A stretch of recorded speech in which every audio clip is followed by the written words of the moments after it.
Hello students. My name is Mahesh Singh Shekhawat, faculty of mathematics. पिछले 8 सालों से मैं डिफेंस सर्विसेज के लिए पढ़ा रहा हूँ, जिनमें specially NDA, navy, air force, army and BSF. ठीक है दोस्तों, पहले जब भी मैं क्लासेज लिया करता था, जैसे सीकर, जयपुर, चंडीगढ़, दिल्ली, तो फिर मैं बच्चों से अक्सर ये कहा करता था, एनडीए वाले बच्चों से, कि मैं आपको ऐसी, आपके जो बेस पे, यानी आप जो 12th मैथ के बेस पे यदि आप तैयारी कर रहे हैं, तो मैं आपको ऐसी 14 भर्तियों के बारे में बताऊंगा जिनके फॉर्म आप भर सकते हैं और सारे की सारी पोस्ट अच्छी हैं। कुछ ऑफिसर्स पोस्ट है, कुछ सोल्जर पोस्ट है।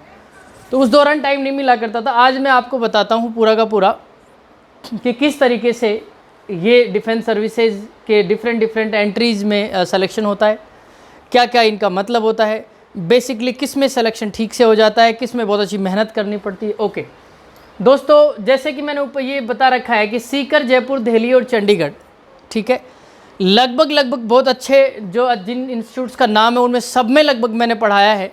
ठीक है, और मैं वहाँ का आपको आज ट्रूथ बताऊँगा कि किस तरीके से तैयारी कराते हैं, क्या प्रोसीजर रहता है और किस हिसाब से आपको प्रिपरेशन करनी है। ठीक है, हाँ, ये कोटपुतली में मैंने कभी नहीं पढ़ाया है। ठीक है, यहाँ पे मैंने अपना एक सेंटर डाला है, गुरुकुल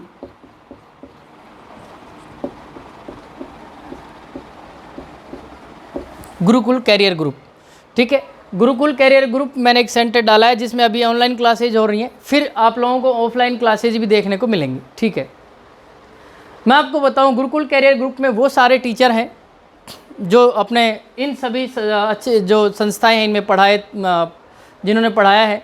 ठीक है, अब मैं आपको दोस्तों बताता हूं कि यदि 12th पास बच्चा ये सोचता है कि उसे डिफेंस सर्विसेज ज्वाइन करनी है, तो किस में ज्वाइन करना है, कितनी परसेंटेज चाहिए कि नहीं चाहिए, और किस में एलिजिबिलिटी उसकी है, ये सब चीज़ें, और अब कुछ इनका सिलेबस, इनके बारे में पहले मैं आपको इन सब एग्ज़ाम्स का एक बार ओवरव्यू बताऊंगा। ये लिस्ट आप बना लें, यदि आपने अभी 12th पास की है तो ये लिस्ट आप बना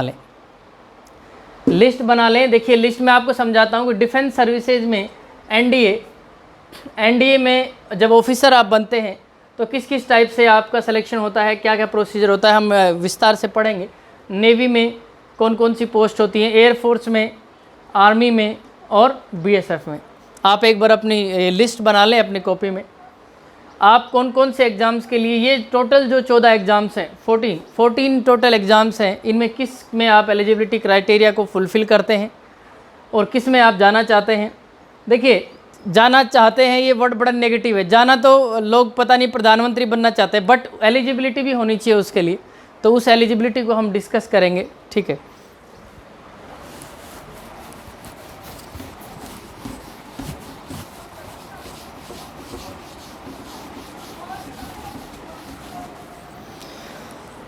हाँ स्टूडेंट, सबसे पहले हम लोग डिफेंस सर्विसेज के एक ऐसे एग्ज़ाम को लेते हैं जिसमें सभी लोगों की तमन्ना होती है कि मुझे इस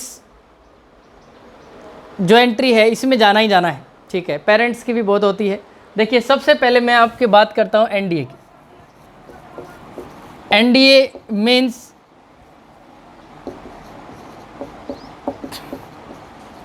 national defence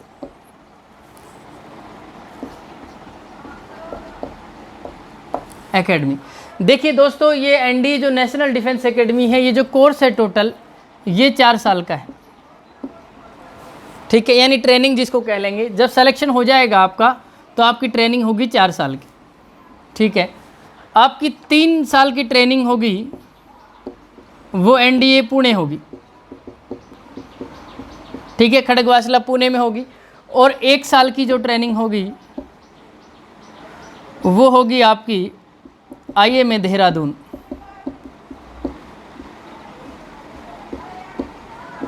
IMA Indian military academy Dehradun. ठीक है, यहाँ के बाद आप एक कमीशन्ड ऑफिसर बनते हैं, आप लेफ्टिनेंट से ज्वाइन करते हैं सेना को। हाँ, तो अब आपको मैं बताऊं कि एनडीए में सबसे पहले एक ट्रूथ मैं आपको बता देता हूँ कि यदि सपोज किसी का बच्चा 11th में है, ठीक है, मैं विशेषकर ये बताना चाहता हूँ क्योंकि जो स्कूलिंग सिस्टम होता है, सिटी का ले लो, आप गांव का ले लो, या साइकोलॉजी ले लो। देखो, मैं आपको एक बहुत अच्छी साइकोलॉजी बताता हूँ। लोगों की साइकोलॉजी ये होती है कि बच्चा 11th में है, ट्यूशन की कोई ज़रूरत नहीं।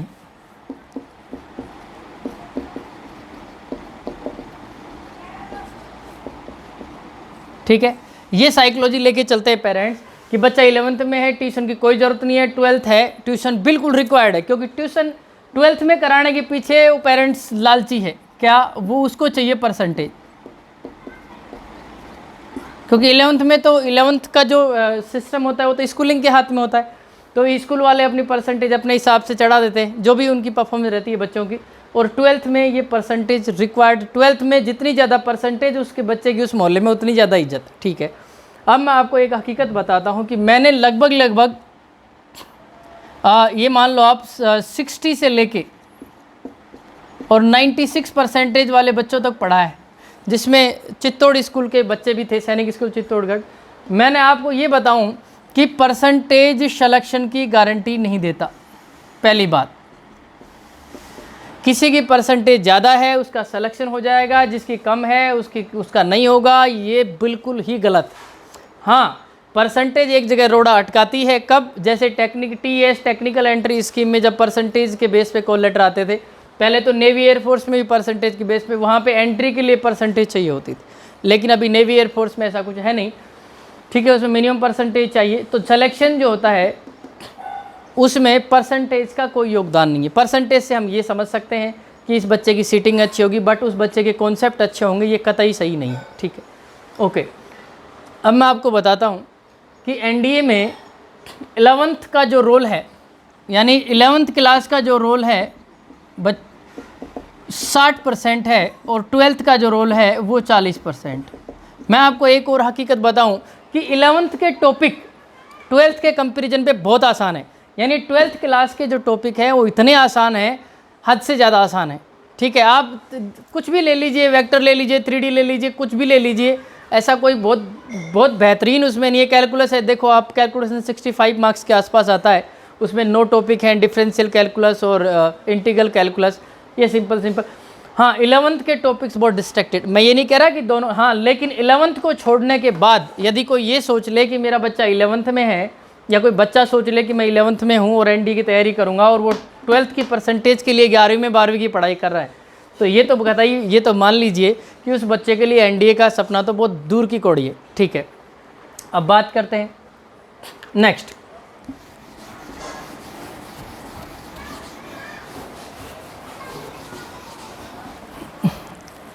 देखिए फ्रेंड्स, मैंने लगभग सीकर, जयपुर, चंडीगढ़, दिल्ली और इन सब इंस्टीट्यूट में पढ़ाने के बाद एक बात देखी है कि कोई भी पेरेंट्स, जब भी कोई पेरेंट्स कोचिंग में कदम रखता है और उसके बच्चे ने 60% भी यदि मैथ में बना ली, तो ही टॉक्स अबाउट NDA, कि बच्चे को NDA की तैयारी करानी है। प्रोसीजर क्या है, कैसे है, एलिजिबिलिटी वेलिजिबिलिटी सब कुछ एक ताक पे रख के, और वो क्या NDA की तैयारी करानी। हाँ, ये भी सही है कि जो इंस्टीट्यूट्स होते हैं, इंस्टीट्यूशंस जो होते हैं, वो लोग फीस भी 1 से 1.5 लाख रुपए लेते हैं। ठीक है, इसमें NDA में तो ये मान लीजिए कि आप 1 लाख से 1.5 लाख रुपए फीस देने के बाद, मैं आपको हकीकत बताऊं कि जैसे पिछले साल मैंने लगभग 7 बैच पढ़ाए और 200 बच्चे एवरेज थे क्लास में, 1400 स्टूडेंट्स पढ़ाए। अब देखिए, मैं एक बहुत अच्छी हकीकत बताता हूँ, 1400 में से ऐसे 20% बच्चे ही थे, आप 1400 का 20% निकाल लीजिए, जो क्लासेज में रेगुलर आते थे। अब आप एक काम करिए कि 280 का फिर 10% निकाल लीजिए, ये बच्चे डिजर्व करते थे NDA के लिए। ठीक है, अब ये बात सही है कि इसमें 24 बच्चों का सिलेक्शन हो गया। ठीक है, कुछ NDA में हो गए, कुछ नेवी में हो गए, कुछ एयरफोर्स में हो गए, लेकिन सबसे बड़ी बात है, क्या 1400 बच्चों को, जो 1400 बच्चे जो भीड़ जो क्लास में हुआ करती थी, तो वो क्या ऐसे ही थी? बात ये नहीं है, बात ये नहीं है, बात ये है कि बिना किसी कैरियर काउंसलिंग के, बिना चीज़ों का पता लगाए NDA में बच्चे का एडमिशन कराना भी मूर्खता है, पहली बात। दूसरी बात ये है, देखिए दोस्तों, यदि आप यदि किसी बच्चे को आप इस तरह गाइड करते हैं कि NDA का सिलेबस बहुत अच्छे से पढ़ा देते हैं, तो नेवी एयरफोर्स में क्वाइट ईजी काम हो जाता है सिलेक्शन का।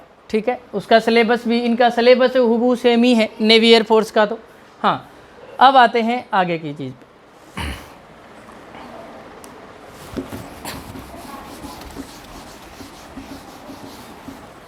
एक बहुत बड़ी ट्रूथ मैं आपको और बताता हूँ कि जैसे मान लो कि कभी आप लोग इंस्टीट्यूशन में आए, जैसे मान लो कोई पेरेंट्स इंस्टीट्यूशन में आया, सबसे पहले वो क्या देखता है? सबसे पहले वो खाना देखता है। ठीक है, मैं अपना अनुभव बता रहा हूँ इंस्टीट्यूट्स का। फिर वो रहना देखता है, ठीक है, फिर वो बिल्डिंग देखता है, ठीक है, फिर वो प्रचार प्रसार देखता है कोचिंग का, फिर वो डायरेक्टर से मिलता है।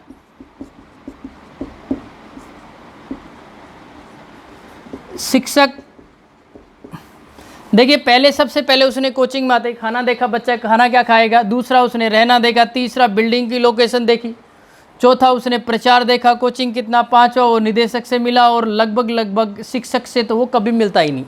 ये मान लो कि मैं अपना यदि रियल अनुभव बताऊं तो टीचिंग स्टाफ से या फिर जो डिफेंस के जो कैंडिडेट होते हैं उनसे मिलना तो दूर की बात है। बात ये है कि आपका टारगेट एनडीए नहीं है, आपका टारगेट है खाना, रहना, बिल्डिंग, प्रचार। एक ऐसा आदमी जो 80% झूठ बोलता है, ठीक है। तो कुल मिला के खाना, रहना, बिल्डिंग, प्रचार और निदेशक, आपको ये चीज़ें देखनी है, आपको ये नहीं देखना है, ठीक है। तो आप मान के चलिए कि जब आप ऐसी चीज़ें देखते हैं और आप एक टीचर या फिर कोई भी जैसे डिफेंस ऑफिसर या जिससे भी आपको मिलना है, मिलना चाहिए, उससे पूछना चाहिए कि मेरा बच्चा किस में एलिजिबल है, नहीं है।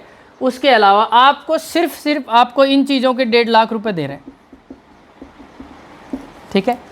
तो फिर आप सिलेक्शन यहाँ से निकलता है, जिस चीज़ को आपको कोई परवाह नहीं। तो जब आपको खाना, रहना, बिल्डिंग, प्रचार यही देखना था, आप घर पे ही रख लेते, कोई बात नहीं। अब मैं आपको आगे की चीज़ बताता हूँ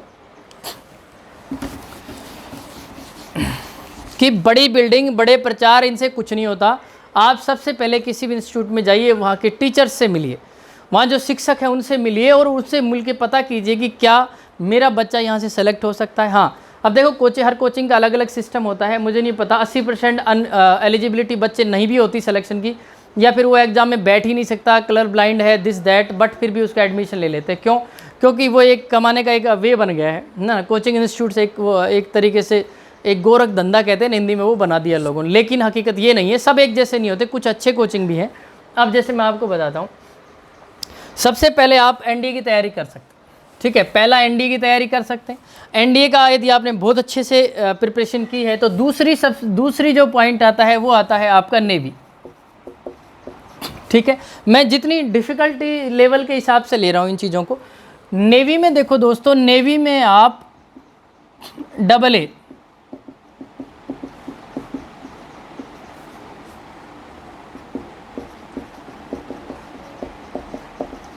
artificial apprentice, SSR, senior secondary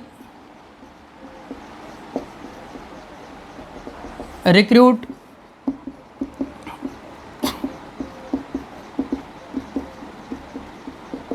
matric recruit,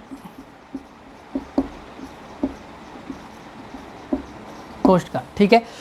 यानी कुल मिला के आप एक एनडीए का एग्ज़ाम हो गया आपके लिए। नेवी के अंदर 4 एग्ज़ाम होते हैं, ठीक है। 4 एग्ज़ाम नेवी के हो गए, जिसमें AA, SSR, MR, coast guard, तो आप इन सब का फॉर्म भर सकते हैं। तीसरा जो दोस्तों ये है एयरफोर्स,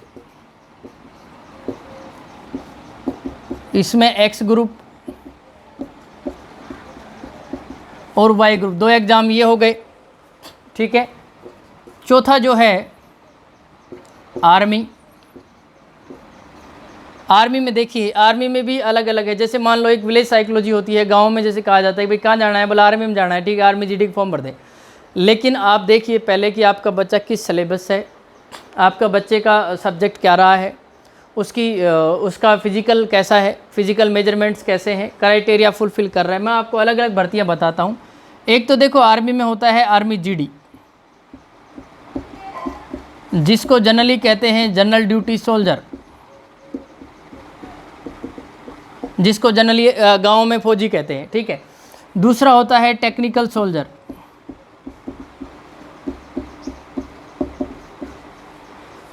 फिर हो गया ट्रेड्समैन, क्लर्क, क्लर्क के बाद में नर्सिंग असिस्टेंट। देखिए 2 ये हो गए, यानी टोटल अभी तक हम एग्जाम में डिस्कस किए 1 और 4 5 और 2 7 और 2 9, ठीक है 9 एग्जाम हो गए, इसमें 5 हैं ये टोटल, 5 और 2 7, 7 और 4 11 और 12, 12 एग्जाम्स, यानी कि 12वीं के बेस पे 12 ऐसे एग्जाम हैं जो आप दे सकते हैं, ठीक है। अब होता ये है कि जैसे सपोज करिए, जैसे मान लो कि कोई कैंडिडेट कहता है कि सर मैं सिर्फ एयरफोर्स की करना चाहता हूँ, ठीक है, मान लिया एयरफोर्स की करना चाहता हूँ, मेरा ये मानना है कि आप एनडीए की तैयारी करें। एनडीए का जो सिलेबस है उसी तरीके से नेवी और एयरफोर्स वहाँ पे कवर हो जाता, ठीक है। आर्मी में जैसे मान लो कोई बच्चा है जिसका फिजिकल बहुत अच्छा है, वो सोल्जर जीडी की तैयारी कर, लेकिन यदि कोई कैंडिडेट मैथ से है और जिसकी फिजिक्स और मैथ्स पे थोड़ी सी भी कमांड है, वो टेक्निकल सोल्जर की तैयारी कर। ट्रेड्समैन की तैयारी कर सकते हैं आप, ठीक है, जीडी और ट्रेड्समैन इक्विवेलेंट ही लोगों का क्राइटेरिया होता है। यदि आपकी इंग्लिश अच्छी है आप क्लर्क की तैयारी करें, और यदि आप बायो से हैं तो आप नर्सिंग असिस्टेंट की तैयारी करें। दोस्तों जो स्कूलिंग का जो प्रोसीजर होता है ना, एनडीए में सबसे बड़ी समस्या जो मैंने देखी है वो ये देखी है कि पेरेंट्स इतना ज़्यादा बोला होता है कि 11वीं क्लास में जैसे ही बच्चा आ गया वो फ्री हो जाता है कि इस बार ट्यूशन के पैसे नहीं देने हैं। लेकिन सबसे बड़ी बात है कि यदि आपने 11वीं क्लास बर्बाद कर दी, आप एनडीए का तो भूल जाइए, ठीक है। ये आपको लाइव एग्जाम्पल मिल जाएंगे दुनिया भर के, ठीक है। आगे चलते हैं। देखिए दोस्तों 5वीं जो होता है इसमें बीएसएफ, बीएसएफ में भी देखो अलग अलग भर्तियां होती हैं। बीएसएफ आरओ यानी रेडियो ऑपरेटर, और बीएसएफ आरएम,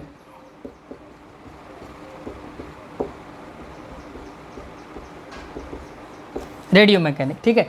मैं अभी सभी भर्तियों के लिए एक साथ बता रहा हूँ। देखो 2 ये हो गई दोस्तों, तो ये जो है देखो आप 1 5 2 7 1 4 5 2 7 और 5 12 और 2 14, 14 वैकेंसीज ऐसी हैं।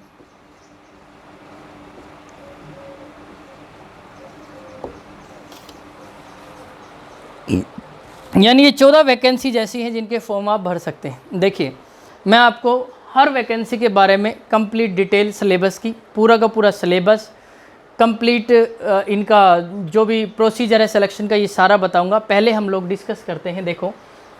देखिए ये जो वाई ग्रुप है ये नॉन टेक्निकल है। नॉन टेक्निकल का मतलब क्या है? नॉन टेक्निकल का इतना सा मतलब है कि जो बच्चे जिन्होंने मैथ्स नहीं ले रखी, ठीक है, सब भर सकते हैं इसको। यानी ये नॉन टेक्निकल का मतलब इसको कोई भी भर सकता है, ऑल। ये जो है पीसीएम वाले बच्चे ही भर सकते हैं, ठीक है। फिर नेवी जो है AASSR ये पीसीएम वाला है। कोस्ट गार्ड का आप कोई भी भर सकते हैं और ये मैट्रिक लेवल पे। ओके, अब चलते हैं आगे।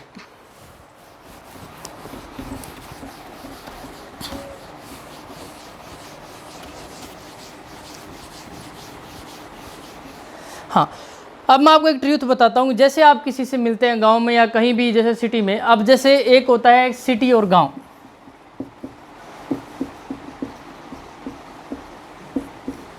ठीक है। एक मिथ होता है कि सिटी के बच्चे को बहुत ज़्यादा नॉलेज होता है, गांव के बच्चे को नॉलेज नहीं होता। ये बिल्कुल गलत है। It is absolutely wrong. Because यहाँ पर मैं सिटी और गांव के बच्चों का यदि कंपैरिजन करूँ तो मैं तो ये मानता हूँ कि ये दोनों ही सेम हैं। यदि किसी ने जानने की कोशिश नहीं की किसी भी चीज़ को, तो उसको उस चीज़ के बारे में पता भी नहीं होगा, ठीक है। वो गांव में रहता है, सिटी में रहता है, इससे कोई लेना देना नहीं है। मैंने सिटी के बच्चे भी बहुत सारे पढ़ाए हैं। लगभग मैं 10 साल से सिटी में ही पढ़ा रहा हूँ, ठीक है। जयपुर, सीकर, दिल्ली, चंडीगढ़ जैसी सिटी में मैंने पढ़ाया है। गांव में मैंने कभी नहीं पढ़ाया, लेकिन गांव के बच्चे ही सिटी में पढ़ने जाते हैं, ठीक है, ज़्यादातर। यानी कि आप ये देख लिए डिफेंस में 98% जो पेरेंट्स जाते हैं वो विलेजेस के जो पेरेंट्स होते हैं उन्हीं के बच्चे जाते हैं। ओके, 98% आबादी हमारी होती है गांव वालों की। सिटी के लोग बहुत कम इंटरेस्टेड होते हैं फोर्सेज में। उनका इतना हार्ड वर्क, उनसे इतनी मेहनत इतना नहीं हो पाता है, ठीक है। या फिर जैसे गांव से जाके सिटी में रहने लग गए वो लोग प्रिपरेशन करते हैं, ठीक। अब आगे चलते हैं। हालांकि करते सिटी के भी हैं। देखिए एक बात करते हैं मीडियम की। अब मैंने एक जनरली, देखो मैं आपको हकीकत बताऊं कि मैंने एक थोड़ा देखा है कि हिंदी मीडियम के बच्चे का मोरल थोड़ा डाउन होता है, इंग्लिश मीडियम के बच्चे का मोरल थोड़ा अप होता है कि मेरा सिलेक्शन जल्दी हो जाएगा। लेकिन ये बिल्कुल भी सही बात नहीं। बच्चे ने यदि डिफ़िकल्ट हार्ड वर्क नहीं किया, यदि उसने बहुत अच्छी मेहनत नहीं की, तो वो किसी भी मीडियम से हो उसका सिलेक्शन नहीं होगा। और उसने अच्छी मेहनत कर ली तो किसी मीडियम में वो सिलेक्शन हो जाएगा। ठीक है, अब जैसे मैं आपको एक दुर्भाग्यपूर्ण बात ये है कि जैसे अपन एक छोटा सा मोबाइल सेट खरीदने हैं तो हम 10 लोगों से पूछते हैं। ठीक है, 10 लोगों से पूछते हैं, डिज़ाइन देखते हैं, ऑनलाइन नहीं लेते, पता नहीं कैसा आ जाएगा, ये वो दिस दैट। तो सेम टू सेम यदि मैं बात करूं कैरियर की, जहां पर हमें इंस्टीट्यूट सिलेक्शन करना होता है, कोचिंग वगैरह कहाँ करें, कैसे करें, कितना करें, 98% लोग आंख बंद करके डिसीजन लेते, कोई नहीं पूछता। बड़ी सी बिल्डिंग दिख जाए, बड़ा सा प्रचार दिख जाए, वहीं चले जाते। ये सही नहीं है। जब आपने साला एक नॉनसेंस, एक मोबाइल जैसी एक फालतू डिवाइस खरीदने के लिए इतनी माथापच्ची की है और आप अपने पूरे करियर को ताक पे रख रहे हैं, नहीं। जब तक आप एक बहुत अच्छी काउंसलिंग नहीं कर लेते हैं अपनी, तब तक एक बढ़िया कैंडिडेट से 2-4 लोगों से, बढ़िया लोगों से मिले, उन्हें पूछें किस में जाना चाहिए, मेरी ये एलिजिबिलिटी है, ये परसेंटेज है, उसके बाद ही डिसीजन लें। देखिए, मैं आपको एक चीज़ बताता हूँ, मैं आज आपको एक ट्रूथ बताऊँ। मैं एक मोबाइल नंबर देता हूँ मेरे, ठीक है, 9694136679। आप कभी भी एनी टाइम कभी भी किसी भी भर्ती के बारे में पूछें।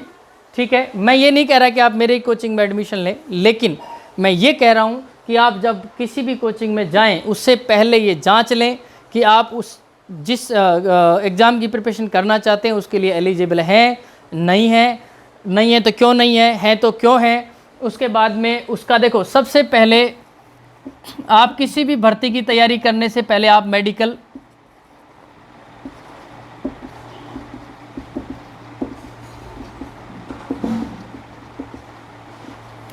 एलिजिबिलिटी क्राइटेरिया, उसके बाद ये कलर ब्लाइंडनेस वगैरह, ये सारी चीज़ें तो वो मेडिकल में चेक हो ही जाती हैं। उसके बाद सिलेबस,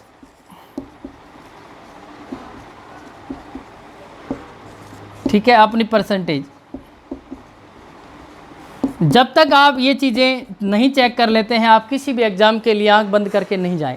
ओके, अब हम आगे चलते हैं। देखिए, आप मुझे फ़ोन कीजिए, ठीक है, और पूछिए कि इस भर्ती में मुझे तैयारी करनी है, कहाँ से करूँ, कैसे करूँ। यकीन मानिए, आप जहाँ भी तैयारी करना चाहते हैं, ठीक है, कहीं भी आप तैयारी करना चाहते हैं, मैं आपको ट्रूथ बताऊँगा बिल्कुल कि आप उस कोचिंग में चले जाइए या फिर यहाँ चले जाइए।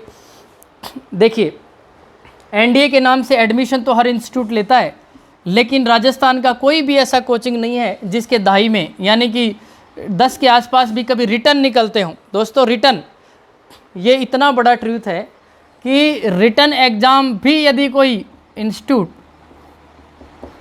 10 रिटर्न एग्ज़ाम भी यदि निकाला हो और आप मुझे बता दें कि इस कोचिंग से 10 लोग रिटर्न में सेलेक्ट हो गए, तो मैं गारंटी लेता हूँ आपको कि ये बिल्कुल 100% झूठ होगी। क्यों? क्योंकि देखिए, सबसे पहले तो एनडीए के लिए एनडीए जैसा बच्चा चाहिए। ठीक है, हमें बुरा ज़रूर लगेगा कि यार एनडीए जैसा बच्चा क्या होता है, नहीं, ये ट्रूथ है। मैंने तो कम से कम ये मान लो 8 से 10 हज़ार बच्चे अभी तक 8-10 साल में पढ़ाए हैं। मुझे पता है कि इन एग्ज़ाम्स में रिटर्न भी बहुत आसान नहीं है। कई लोगों से मैंने सुना है रिटर्न तो कर लेगा बच्चा, ऐसे हो जाएगा, वैसे हो जाएगा, ऐसा कुछ भी नहीं होता है ना, ऐसे वैसे कुछ भी नहीं होता। रिटर्न, उसके बाद में एसएसबी, ठीक है, हालांकि बहुत ज़्यादा प्रोसीजर इसका टफ नहीं है, लेकिन इतना आसान भी नहीं है। ठीक है, तो आप इसमें एक बहुत बढ़िया फ़ायदा ये है, मैं आपको एक हायरार्की समझाता हूँ। देखिए, आपने एनडीए ऑप्शन रखा कि आपको एनडीए में जाना है। सपोज करिए कि आप एनडीए में एडमिशन ले लेते हैं और आप एक बिल्कुल प्रोसीजर से तैयारी करते हैं, तो एनडीए के बाद यदि आपका एनडीए में बच्चा नहीं गया तो वो नेवी में सेलेक्ट हो जाएगा, यदि उस बच्चे ने एक सही गाइडेंस में तैयारी की है। यदि वो बच्चा नेवी में नहीं सेलेक्ट हुआ सपोज, और नेवी में भी देखो आप एसएसआर में चला जाएगा, AA में चला जाएगा, MR में चला जाएगा या कोस्ट गार्ड में चला जाएगा। ठीक है, यदि मान लो कि बच्चा नेवी में भी सेलेक्ट नहीं हुआ, मान लो कि किसी बच्चे की कैपेबिलिटी एनडीए लायक नहीं है, मिस हो गई, तो वो नेवी में चला जाएगा। ओके, नेवी में भी 4 ऑप्शन है, एक ऑप्शन ये हो गया, 4 ये हो गए। सपोज करिए कि बच्चे का रुझान एयरफोर्स में है,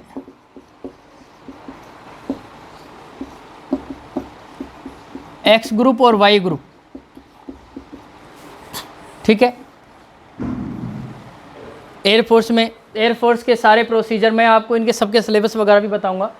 यदि मान लो बच्चे ने नहीं हुआ बच्चे का, तो बच्चा आर्मी के लिए तैयारी करे, जिसमें army GD,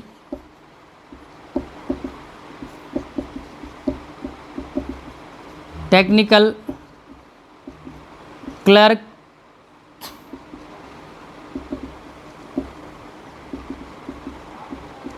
nursing assistant, tradesman, nursing assistant और ट्रेड्समैन, यानी 5 वैकेंसी यहाँ है।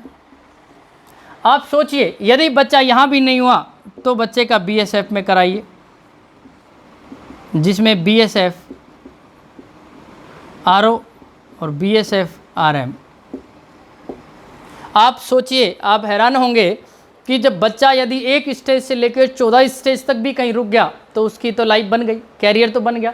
तो यानी 1 और 4 5 और 2 7 और 5 12 14, यानी 14 ऐसी वैकेंसीज हैं, 14 वैकेंसीज ऐसी हैं जिनके अंदर वो जा सकते 1 बाई 1। बस शर्त ये है कि एनडीए में सब जाना चाहते हैं, नेवी में जाना चाहते हैं, लेकिन आप अपने गांव के और आसपास में देखिए कि आपको आर्मी जीडी की जो भीड़ है वही मिलेगी, आपको अदर फील्ड में नहीं मिलेंगे लोग। कारण ये है, एक तो लैक ऑफ नॉलेज, पता ही नहीं है कि सिलेबस क्या है, जाना क्या करना चाहिए, एलिजिबिलिटी क्राइटेरिया क्या है, कहाँ एडमिशन लेना है, क्या लेना है। और एक बात बताऊं, एक मैंने देखा है, जैसे मैंने जब प्लान बनाया कि यार कोटपुतली में एक सेंटर हम लोग कोटपुतली में भी डालेंगे, तो सबसे पहले जो मुझे सुनने में आया कि कोटपुतली में फ़ीस का इशू है, कि यहाँ लोग रूरल में क्या है 50,000 60,000 ऐसे फ़ीस नहीं देते। मैं आपको बताता हूँ कि जो कोचिंग 3500 रुपये लेके और एयरफोर्स नेवी की तैयारी करा रहा है, आप अपना टाइम बर्बाद ना करें। आप बिल्कुल भी उन इंस्टीट्यूट्स की तरफ देखें भी नहीं। क्यों? क्योंकि उनको भी नहीं पता कि वो क्या करा रहे हैं और ना आपको पता कि आप कर क्या रहे हैं। ठीक है, तो आप एक तो फीस जो है इसको दिमाग से निकाल दीजिए। मान लीजिए कि आपने 20,000 रुपये या 20,000 रुपये 30,000 रुपये फ़ीस दे दी और आपका सिलेक्शन हो गया। आप 40 साल के लिए आपकी पूरी की पूरी उम्र है सिक्योर हो गई। और यदि आप मान लीजिए 8 से 10,000 रुपये जमा करा के और आपने अपना ईयर बर्बाद कर लिया, तो इस चीज़ को रिट्रीव करना बहुत मुश्किल है। ठीक है, तो आप फीस पे ना जाएं, आप सेंटर एक बार विजिट करें, आप मेरे को एक बार कॉल करें, आप एक बार फ़ोन करें। आप जहाँ भी एडमिशन लेना चाहते हैं, मैं ये नहीं कह रहा कि आप मेरे पास ही आएँ, आप जहाँ भी एडमिशन लेना चाहते हैं वहीं लीजिए। एक बार पूछिए, आप कोचिंग का नाम बताइए, मैं आपको पूरी उसकी प्रमाण पत्र बताऊँगा इस कोचिंग का कि ये कोचिंग देखो। कुछ अच्छे कोचिंग है, मैं उनके बारे में गाइड करूँगा, लेकिन फिर भी आप अपने आप को देख के डिसीजन लें। और मैं तो ये मानता हूँ कि 1 से 1.5 लाख रुपये पेरेंट्स का वेस्ट करने से अच्छा है कि आप जहाँ गांव देहात में, जहाँ भी आप गांव में रहते हैं, उसी के आसपास का कोई कोचिंग